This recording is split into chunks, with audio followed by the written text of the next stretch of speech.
En parlant donc de beaux matchs, on parle bien évidemment, on va passer à la Champions League, hein, ce grand championnat européen, cette Coupe d'Europe importante alors pas pour United, hein, bien évidemment, puisqu'ils le sont en Europa, mais qui a été très importante, hein. Ronaldo, on se souvient, on a quand même 5 Ligues des Champions avec le Real Madrid. Et un début de Champions League qui est en demi-teinte entre guillemets, hein. On a des équipes qui sont à leur place, d'autres qui auraient peut-être pu faire mieux, et notamment des clubs français dont on parlera juste après. On va faire un petit point rapide sur le classement global. Pour parler du classement global, on a donc le Napoli qui trust le groupe A, hein, première place avec 6 points. Liverpool qui reste comme dans son début de saison en championnat, hein, qui fait 3 points, une victoire, une défaite, notamment une défaite 4-1 face au Napoli, justement, assez dur, hein, et Liverpool qui est revenu 2-1 contre l'Ajax, donc pas non plus des grosses perfs pour Liverpool, même en Champions League. L'Atlético de Madrid et le FC Porto qui sont à la dernière place du groupe B, hein, avec le Club Bruges, le champion de Belgique, qui lui au contraire trust, hein, donc qui n'a pas eu des grosses victoires entre guillemets, à part contre Porto 4-0 quand même, mais qui a commencé doucement, hein, avec un 0 contre le Bayer Leverkusen.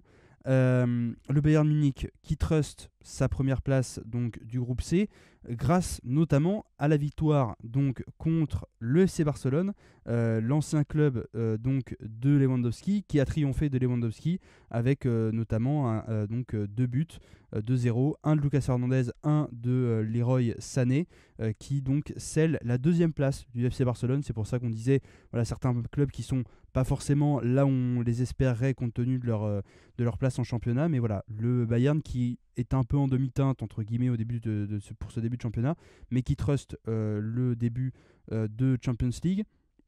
Le Sporting qui justement est premier du groupe D, et Marseille qui est dernier. Donc on parlera justement de Marseille juste après, hein, après ce panorama assez rapide. L'AC Milan, premier du groupe E, avec 4 points, hein, une victoire, un nul. Chelsea par contre qui est dernier, hein, avec un seul point et un nul, une défaite. Un peu un début de saison un peu compliqué, hein, même en championnat pour Chelsea, c'est pas, voilà, c'est pas la folie, même si bon, ils ont changé d'entraîneur, mais là voilà, il faut peut-être qu'ils se reprennent un peu en Champions League s'ils veulent avoir un certain voilà, un avenir en tout cas dans cette Coupe d'Europe. Le Real classique qui domine son groupe, sans grande surprise, on l'avait dit, hein, quand on avait passé en revue le tirage de la Champions League durant la première émission de Trop Sport. Voilà, 6 points pour le Real, leader de son groupe, voilà, contre bon, le RB Leipzig qui pareil est pas en grande forme non plus, hein, qui s'incline 4-1 contre le Shakhtar Donetsk et qui s'incline 2-0 donc face au Real. Pas de grosses surprises dans ce groupe-là. Et puis le groupe de Manchester City qui voit City forcément trusté, hein, ils sont pas voilà, ils trustent en championnat, ils claquent un 4-0 contre le FC Séville justement dont on parlait pour le championnat espagnol, et puis un 2-1 contre le Borussia Dortmund. Et puis dans le groupe H, le Paris Saint-Germain qui gagne et qui trust la première place juste devant le Benfica, grâce notamment au goal average, hein, puisqu'ils sont quand même à égalité, et à un début de championnat, donc championnat d'Europe, un peu compliqué aussi pour le Paris Saint-Germain, même si ça gagne, on en parlera juste après. Tes impressions sur ce début de championnat d'Europe, Antoche? Bah, globalement, il y a des surprises, il y a des moins grosses surprises. Donc, moi, en grosse surprise, en tout cas, la première que je vois, c'est, comme tu l'as dit, Chelsea. Chelsea qui était gagnant de la Ligue des Champions il y a 2 ans, qui là se retrouve dernier de son groupe, et surtout dernier de son groupe en ayant affronté le Dynamo Zagreb, contre qui ils ont perdu, je crois, si je dis pas de bêtises, et Salzbourg, contre qui ils ont fait un match nul, qui fait qu'ils ont juste un point, alors qu'ils n'ont pas encore affronté, on va dire, la grosse équipe avec eux de leur groupe E, l'AC Milan, et comme on le disait, l'AC Milan qui performe très bien, qui est une très bonne équipe, dans une bonne dynamique, et qui, en tout cas, si on s'en fie aux stats actuellement et aux performances des deux équipes, devrait facilement remporter ce groupe E en battant Chelsea dans leur prochaine rencontre, qui sera la prochaine échéance pour les deux clubs. Donc, ouais, grosse surprise parce que Chelsea, c'est une équipe de très haut niveau qu'on attendait vraiment. premier ou deuxième coude à coude avec l'AC Milan et qui finalement se retrouve dernier de manière un peu honteuse, quoi, parce que c'est pas du tout le niveau auquel on attend le club avec un but marqué sur les deux matchs contre des petites équipes. En tout cas, le Salzbourg est une équipe qui est largement prenable, même si le Dynamo Zagreb est un peu plus forte, ça reste aussi prenable largement pour une équipe comme Chelsea. Donc très grosse surprise.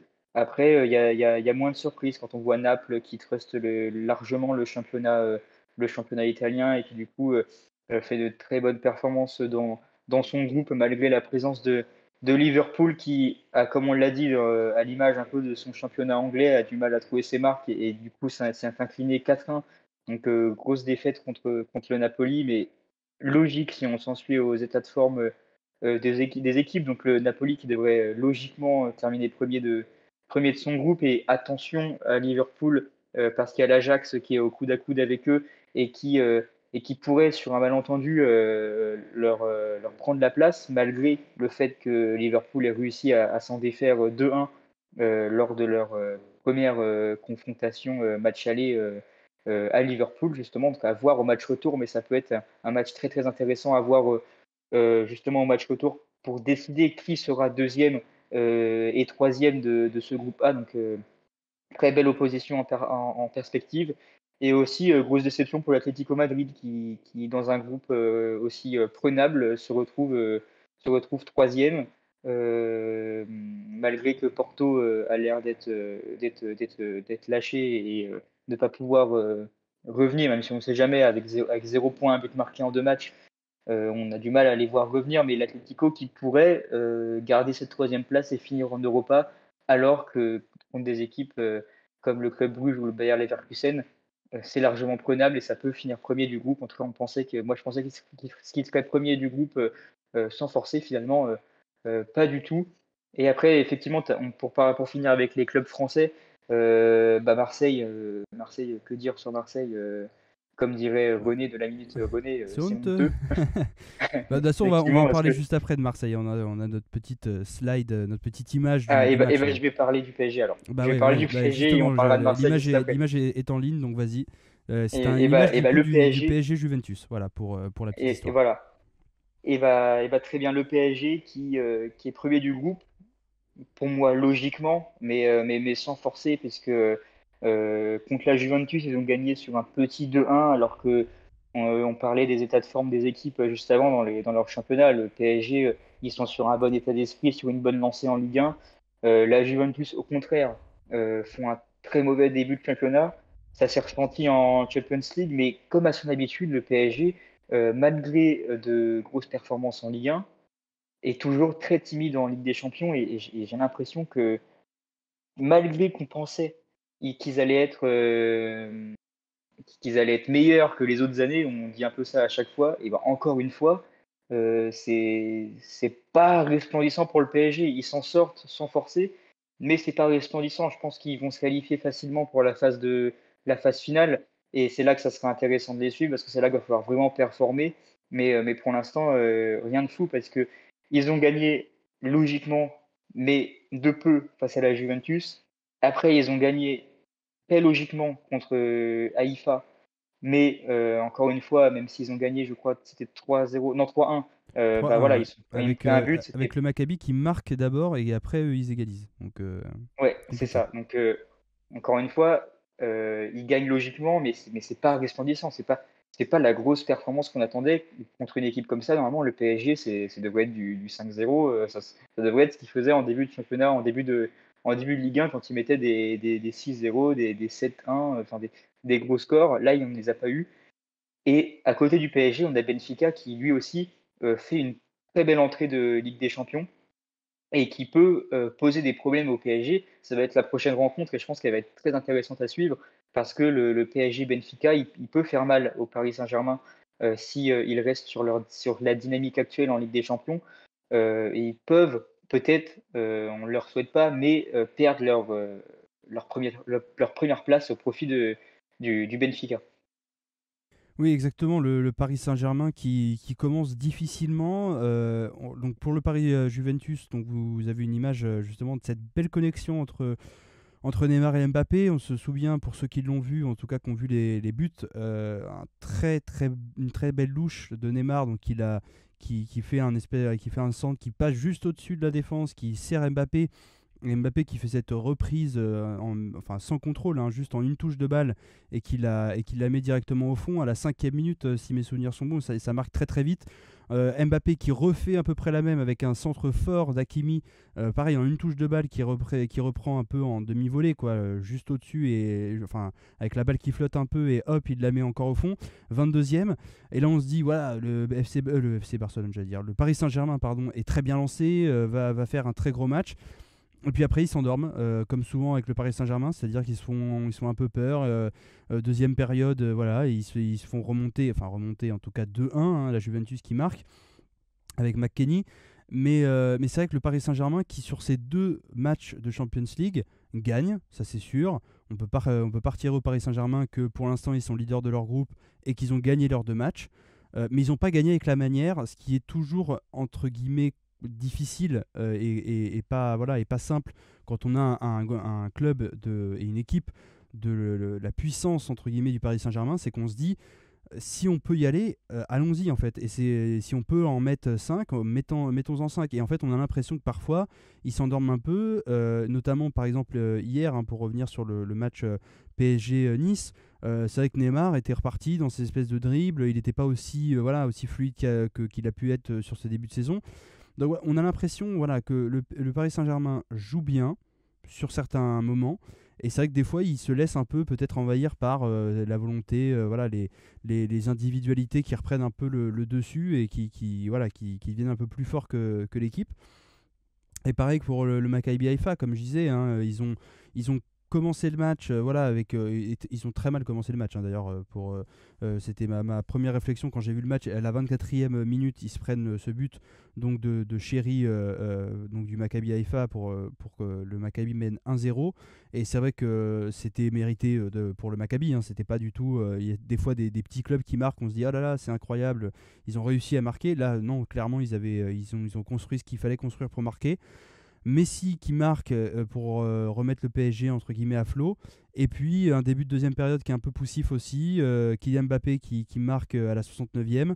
Et puis Neymar qui vient mettre, voilà, qui vient définitivement saper toute possible remontée du Maccabi, mais à la 88e. Donc on a quand même eu beaucoup de moments où on s'est dit finalement le PSG va vraiment partir d'Israël avec un nul, hein, tout simplement, un 2-2, tout simple, tout bête, mais qui aurait été absolument pas volé de la part du Maccabi. Donc voilà, un début de Champions League qui est un peu en demi-teinte pour le Paris Saint-Germain, un peu comme un début de championnat. Hein. C'est vrai que voilà, contre Monaco, ils n'étaient pas forcément au rendez-vous, hein, ils ont fait 1-1.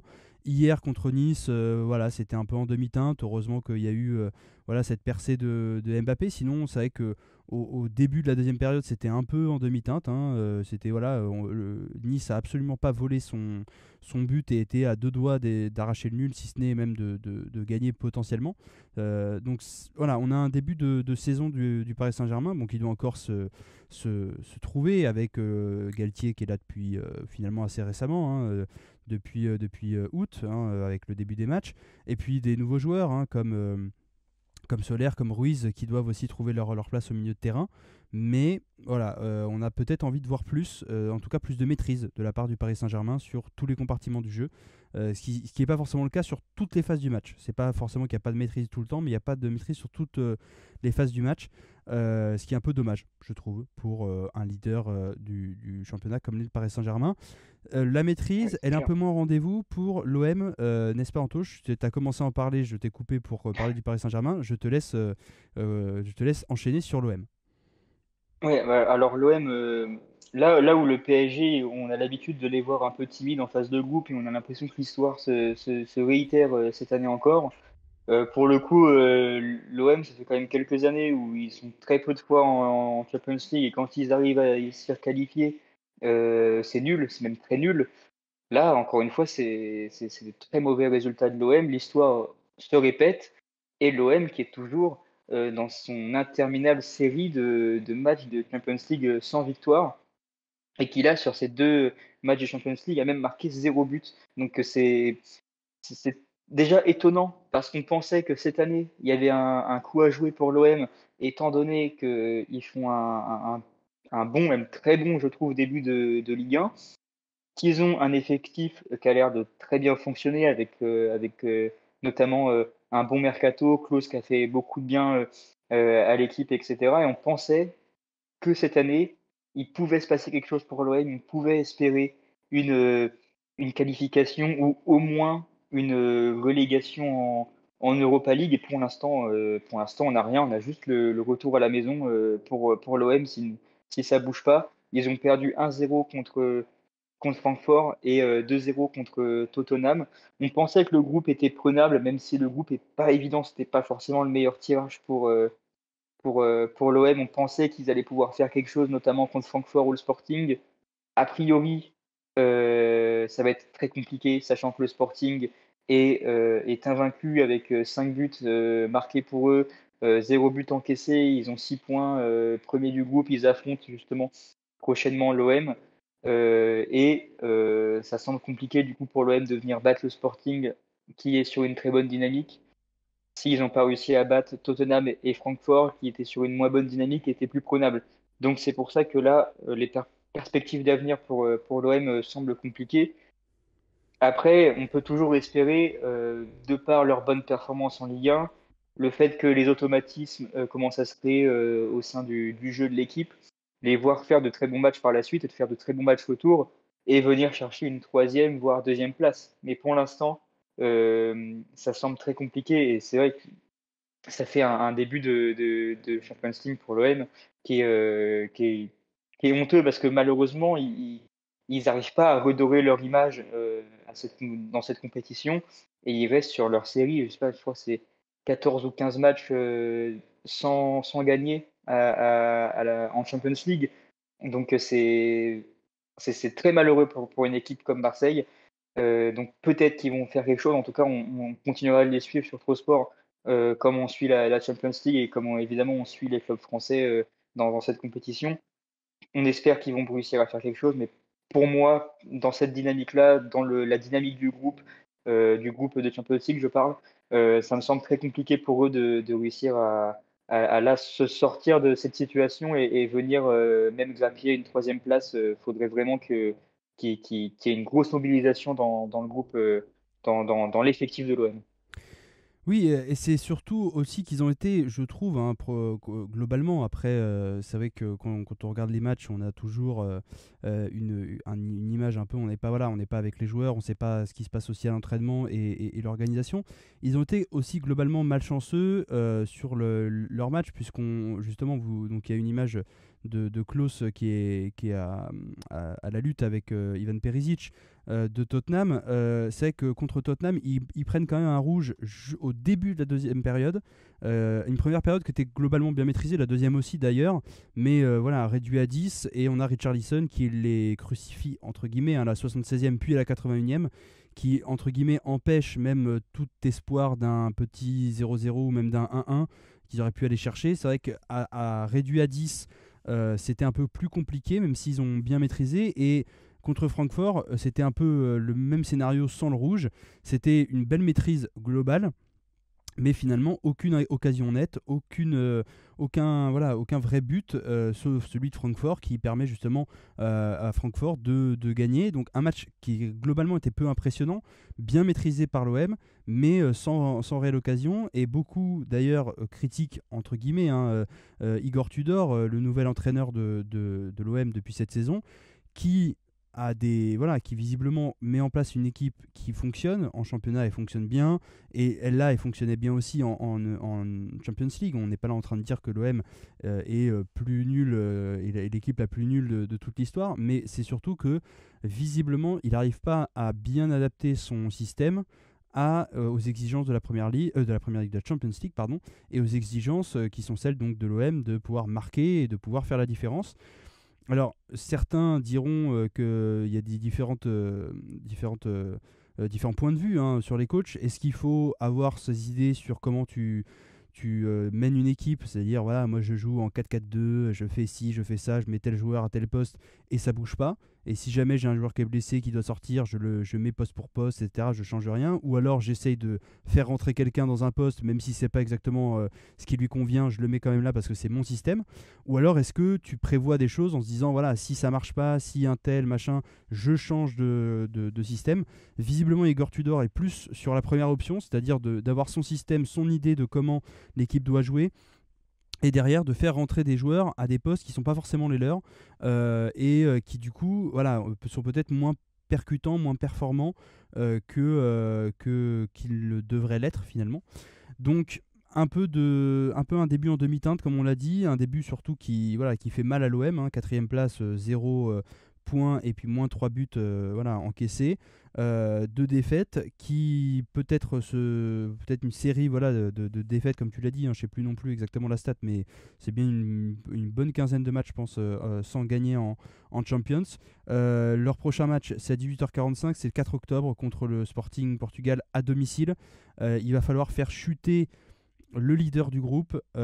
Espérons que le Vélodrome donnera l'énergie nécessaire aux joueurs, aux coéquipiers Dimitri Payet et Jonathan Klaus pour faire la différence, parce que c'est un peu là, je pense que leur avenir va se jouer en Champions, quoi. Parce que je pense que s'ils ne font pas tomber le Sporting chez eux, et je parle d'une victoire parce qu'un nul, ça les intéressera pas et ce sera pas ça qui changera la donne. Une victoire contre le Sporting, leader du championnat, de leur petit championnat finalement, de ce groupe, de Champions League, et ben je pense que s'ils gagnent pas, ça va les mettre dedans. C'est-à-dire, effectivement, si tu gagnes contre le leader, tu te dis tout est possible. Tu te dis derrière, je peux choper la 3ème place, la 2ème place, même si je gagne pas, au moins je peux continuer, quoi. Si en plus tu te fais éclater à domicile contre le leader, tu te dis voilà, il n'y a plus rien à jouer, c'est fini. Donc on suivra bien évidemment sur Trosport, sur nos réseaux, etc. Cette continuité donc de l'OM dans ce groupe D de Champions League, mais un début compliqué et effectivement un début qu'on espère meilleur, et justement une continuité de Champions League qu'on espère meilleure pour l'OM. Sur un autre registre, une autre équipe